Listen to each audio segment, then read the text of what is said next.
I've repaired the seat adjustment mechanism from a SEGA F355 arcade machine.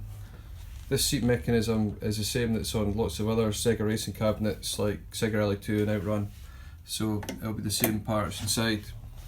The seat adjustment wasn't working correct because this spring was missing, so when you adjust the seat it wouldn't automatically lock back in place, which meant that the seat was free to move about when you're racing in the game.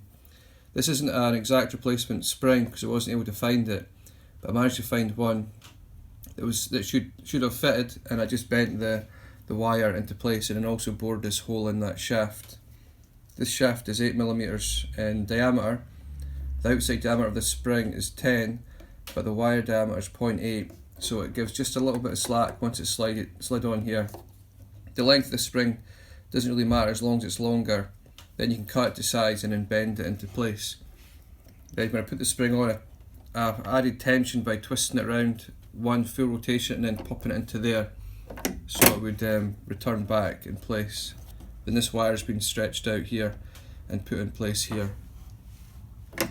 It's not as strong as the original spring was because my other seat is much tougher here to move and it returns a lot harder, but it's still enough to put the seat mechanism back in place.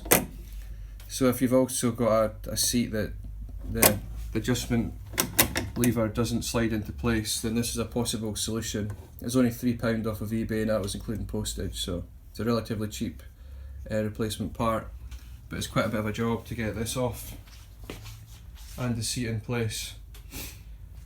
But it's well worth it. I was doing work on the seat anyway because there's an issue with the speakers. There was a connection issue underneath, so I thought I may as well try and fix it at the time.